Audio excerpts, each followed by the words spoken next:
Hi friends, welcome to not వైద్యం. ఈరోజు మనం కిడ్నీలో సమస్యను చాలా మంది కూడా డయాలసిస్లకు వెళ్తున్నారు. అంటే కిడ్నీ చాలా ప్రాబ్లం వచ్చిన తర్వాత డయాలసిస్ రెగ్యులర్గా చేయించుకోవాల్సి ఉంటుంది.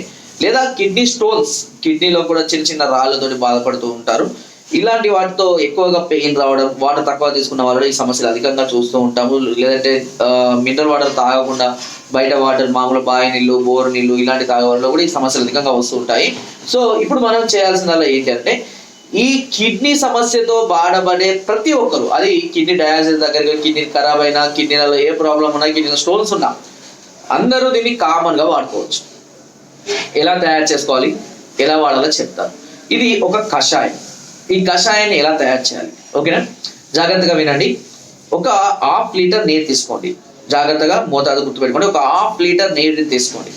ఈ 1/2 లీటర్ నీటిలో ఒక 50 గ్రాముల కుండపిండి చూర్ణం, 50 గ్రాముల తెల్ల గలిచేరు, 10 గ్రాముల ఇలాచీ చూర్ణం, అంటే ఇలాచీలు లోపల గింజలు దంచి ఆ చూర్ణం, ఈ మూడింటిని ఈ నీటిలో, ఈ 1/2 లీటర్ నీటిలో వేసి బాగా నిదానంగా కొద్దిసేపు మరగనివ్వండి. ఆ 1/2 లీటర్ వరకు రావాలి అది. అంటే 1/2 లీటర్ నీరు మరిగిపోయి ఇంగిపోయి 1/2 లీటర్ రావాలి. వచ్చిన తర్వాత దాన్ని వడపోసుకోవడం లాంటివి చేయకూడదు, ఓకేనా? అది ఎందుకంటే ఆల్రెడీ చూర్ణాలే కదా వేసింది. ఆ చూర్ణాలను బాగా కలుపుకొని ఉదయం ఒక గ్లాసు, అంటే ఈ 1/2 లీటర్ని సగం చేసుకోండి. ఉదయం ఒక గ్లాసు గోరువెచ్చగా ఉన్నప్పుడు పరికట్నం తీసుకోండి. రాత్రి ఒక గ్లాసు అన్నం తిన్నాక గంట తర్వాత పడుకునే ముందు తీసుకోండి. ఇలా ప్రతిరోజు కనుక మీరు చేస్తూ ఉంటే ఈ డయాలసిస్ సమస్య తగ్గిపోతుంది. అంటే డయాలసిస్ చేసుకోవాల్సిన పరిస్థితి రాకుండా ఉంటుంది. ప్లస్ ఏమైనా ఇన్ఫెక్షన్స్ ఉన్నా, వాపులున్నా, నొప్పులున్నా, స్టోన్స్ ఉన్నా అన్నీ కూడా తగ్గిపోవడం అనేది జరుగుతుంది. స్టోన్స్ అయితే మూత్రం ద్వారా బయటకు వచ్చేస్తాయి.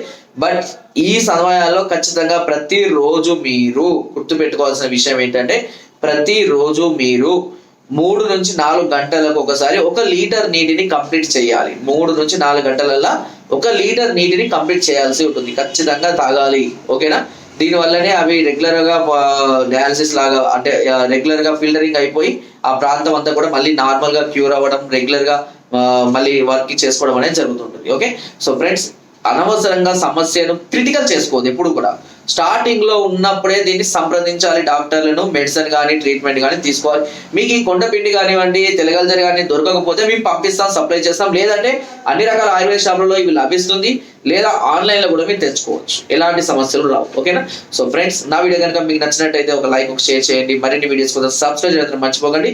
మీ అమూల్యమైన సలహాలని, సూచనలు నాకు కామెంట్ ద్వారా తప్పకుండా తెలియజేయండి. Thank you.